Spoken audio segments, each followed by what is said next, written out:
In the long and winding story of medieval India, few rulers stand out as sharply or as strangely as Sultan Muhammad bin Tughlaq. He has been called many things across the centuries: a visionary, a dreamer, a tyrant, a philosopher, and yes, the mad genius of Delhi. His reign dazzled with ambition and innovation, but it also trembled under the weight of his own extraordinary mind. Some say he was born before his time, a ruler whose ideas might have reshaped the world if only the world had been ready for him. Others say his intelligence turned inward, like a blade that cut both his enemies and himself. To understand Muhammad bin Tughlaq, we must begin at the very heart of the Delhi Sultanate, in a time when ambition and uncertainty walked hand in hand. He was the son of Ghiyasuddin Tughlaq, the builder king who founded the Tughlaq dynasty and brought order after years of chaos. The young Prince Muhammad was different from the warriors who came before him. He was not merely a soldier, he was a thinker, a scholar fluent in Arabic, Persian, and even Greek philosophy. He studied mathematics, astronomy, medicine, logic, and theology. Chroniclers say he could debate with scholars one moment and lead an army the next. In his youth, he showed both brilliance and passion, qualities that would define his rule, for better or for worse. When his father died in 1325, in that mysterious collapse of a wooden pavilion near Delhi, Muhammad bin Tughlaq ascended the throne. He inherited an empire vast and fragile, stretching from the Himalayas to the Deccan. The treasury was rich, the army disciplined, and the people hopeful. For a moment, it seemed that Delhi had found a ruler of rare intellect and energy. The Sultan's first acts showed both his daring spirit and his deep sense of responsibility. He wanted to create a state that was efficient, prosperous, and worthy of his vision. But soon, the brilliance that inspired him would also begin to haunt him. One of his first great experiments was perhaps his most famous, the introduction of token currency. He believed that gold and silver coins were too limited for an expanding empire. Why, he wondered, should the power to create money be bound by the availability of metal? Why could the state not issue coins made of cheaper materials, like copper or brass, that would hold the same value by royal decree? It was a revolutionary idea, something the world would not fully embrace until centuries later. So he ordered copper coins to be minted, stamped with the royal seal, and declared them equal in value to gold and silver. For a time, people were amazed by his innovation. But soon, chaos followed. Without proper control, counterfeiters across the land began to produce fake coins. Markets were flooded with imitation currency. Traders refused to accept it, the treasury lost its value, and the economy spiraled into confusion. Within months, the Sultan was forced to withdraw his new money, ordering people to exchange it for gold and silver once again, a costly and humiliating reversal. The token currency became one of the most infamous failures in medieval history. Yet, when seen from a distance, it also reveals the mind of a ruler centuries ahead of his age. He envisioned a modern economic system, but lacked the tools to enforce it in a world still bound by primitive controls. It was not madness in the sense of folly, but madness in the sense of boundless imagination that exceeded the limits of his time. Another of his great experiments was the transfer of the capital from Delhi to Daulatabad, nearly 700 miles away in the Deccan. The reasons, as always, were complex. Delhi, though grand, was vulnerable to Mongol invasions from the north. Daulatabad, near the heart of the subcontinent, was more central, more secure, and offered access to both northern and southern territories. Muhammad bin Tughlaq dreamed of ruling all of India from a city that symbolized unity, a capital equally distant from every corner of his vast empire. But in practice, his dream became a nightmare. He ordered not just the court and officials, but the entire population of Delhi to move to Daulatabad. Thousands of men, women, and children were forced to march across burning plains, carrying whatever they could. The journey was long and brutal. Many perished on the way. Those who reached Daulatabad found it unprepared for such numbers. Water was scarce, supplies ran low, and diseases spread. After years of hardship, the Sultan finally realized his mistake and allowed people to return to Delhi. Once again, his vision had been noble, to unite and protect his realm, but his execution was disastrous. His subjects began to whisper that the Sultan was mad, that his brilliance had become a curse upon the land. Yet even as his policies faltered, his intellect continued to fascinate and terrify those around him. He held public debates with theologians, often defeating them with razor-sharp reasoning. He encouraged art, science, and literature. He dreamed of creating an empire that blended the wisdom of the East with the discipline of the West. But alongside his learning came a darker side, a temper quick to flare, and a sense of justice so absolute that it sometimes turned cruel. He believed that the law was divine, and that no one, not even himself, could stand above it. But his punishments were often harsh, even for minor offenses.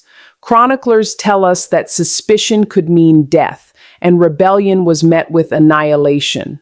To his mind, mercy was weakness. Order must be maintained at all costs. He wanted his empire to be perfect, and in seeking perfection, he destroyed its peace. And yet there was method in his severity. The Sultanate was vast, and rebellions constantly flared in its provinces in Gujarat, Bengal, and the Deccan. Local rulers defied Delhi's authority, and governors dreamed of independence. Muhammad bin Tughlaq's response was swift and merciless. His campaigns were legendary for their speed and ferocity.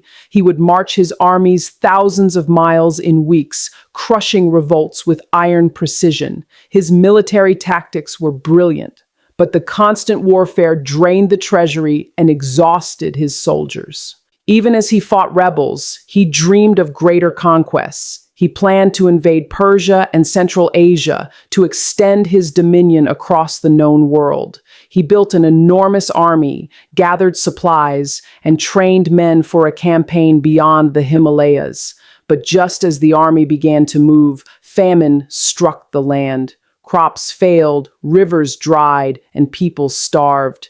The great campaign collapsed before it began, leaving behind ruin and despair. Throughout his reign, fate seemed to mock his ambition. Every grand idea, the token currency, the new capital, the vast conquests began as brilliance and ended in disaster. Yet, despite these failures, his energy never faded. He kept rebuilding, kept dreaming, kept believing that reason could tame the chaos of the world. He also tried to reform the revenue system, another daring but ill-fated idea. In the fertile region of the Doab, between the Ganges and Yamuna rivers, he introduced new taxes to increase state income. But the timing was cruel. The land was suffering from drought, and the peasants could not bear the burden. When they failed to pay, the Sultan's officials resorted to violence, seizing crops and land. The peasants rebelled, and the region turned into a wasteland. Only then did Muhammad realize his error and order relief, but by then, the damage was done. The famine that followed was one of the worst in Indian history. Entire villages vanished. People fled to forests, mountains, and neighboring lands. The Sultan tried to organize relief, but his efforts were too late. The empire began to crumble from within. And yet, amidst all this turmoil, there were moments of astonishing humanity. The same ruler who could order mass executions could also display deep compassion. Chroniclers record that he would walk among the poor disguised as a commoner, distributing alms and speaking kindly to beggars. He was torn between his desire to be loved and his fear of being betrayed. His intellect soared among the stars, but his heart often stumbled in the dust of reality. Many historians have struggled to define him. Was he a tyrant or a thinker, a philosopher or a fool? Perhaps he was all of them at once. His complexity refuses to fit into simple categories. He was a man who tried to govern not just with power, but with reason. And in doing so, he collided with the limits of human nature itself. The court chronicler Ibn Battuta, who served him for several years, described him as generous and terrifying, wise and unpredictable. He could reward a poet with gold one day and execute a minister the next. He fasted, prayed, and read holy texts, yet his temper could erupt into bloodshed at the slightest provocation. To his subjects, he was a mystery, a ruler whose intellect seemed both divine and dangerous. Despite his flaws, his achievements were remarkable.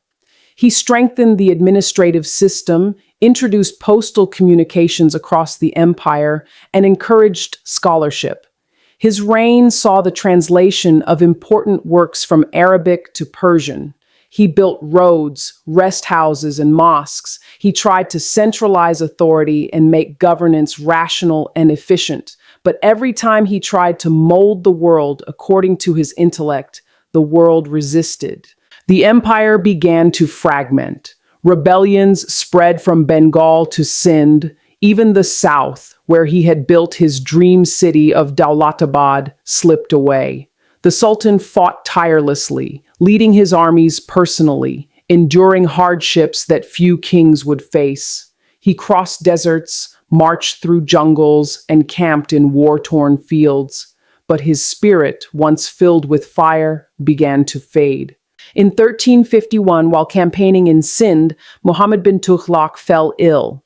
Some say it was fever, others believe it was exhaustion. Surrounded by loyal soldiers and a few weary officers, the mad genius of Delhi breathed his last. His body was brought back toward Delhi, and the empire he had struggled to hold together slowly disintegrated in his absence. After his death, his cousin, Firoz Shah Tughlaq, succeeded him, a gentler ruler who rebuilt what his predecessor had broken. But even Firoz Shah could not erase the memory of Muhammad bin Tughlaq's reign. For centuries, his name became a proverb, a warning against reckless ambition, a symbol of the thin line between genius and madness. Yet perhaps history has not judged him fairly. It is easy to laugh at his failures, but harder to see the courage behind them. He dared to think differently when others merely ruled by habit. He tried to apply intellect where others used instinct. He dreamed of an empire governed by reason, unity, and progress, a vision centuries ahead of its time. Imagine for a moment a world that could have understood him, a world with the administrative systems to enforce token currency, the transport to connect Delhi and Daulatabad, the science to prevent famine, the communication to unite a vast and diverse empire. In such a world, would Muhammad bin Tughlaq still seem mad? Or would he be remembered as a genius who changed the course of history? Perhaps that is the tragedy of all visionaries. They see too far ahead while the world still crawls behind. Muhammad bin Tughlaq's ideas would later reappear in new forms: paper currency, centralized capitals, nationwide administration. But in his time, they were dreams too vast for fragile hands. Even his so-called madness was not chaos, but a different kind of order, the order of a mind that refused to accept mediocrity. He demanded perfection in an imperfect age, justice in a corrupt world, reason in a time of superstition. And in that struggle, he lost everything: his peace, his people, and finally his life. Today, when one walks through the ruins of Tughlaq or the old roads leading to Dawlatabad, one can still feel his restless spirit. The wind that moves through broken arches seems to carry his voice, questioning, arguing, dreaming. His monuments, though silent, still speak of a man who wanted to reshape destiny with his own hands. Was he a failure? Yes, in worldly terms. His empire collapsed, his experiments backfired, and his people suffered. But was he also a visionary? Undeniably. For every mistake he made sprang from the same source as his greatness, his refusal to accept the limits of his time. He was not content to rule as others did. He wanted to think as a philosopher, govern as a scientist, and dream as a poet. And so, his reign remains a paradox, a cautionary tale of intellect without patience, of vision without foundation. Yet even in failure, he shines like a comet that burns too brightly and too briefly across the sky. Centuries have passed, empires have risen and fallen, and yet his name still provokes wonder. Few rulers have inspired such fierce debates. Some call him insane, others enlightened. Perhaps both are true, for the line between genius and madness is drawn not by wisdom, but by success. And so the story of Mohammed bin Tughlaq invites us to ask questions, questions that echo far beyond his time. Can vision exist without failure? Can a ruler lead with intellect when the world demands simplicity? Is it madness to dream of perfection, or is it the only path to progress? When does genius become tyranny? When it forces others to follow dreams they cannot understand? And perhaps the most haunting question of all, in a world that praises conquerors and mocks dreamers, who is truly mad? The king who dared to imagine the impossible, or the people who refused to see it?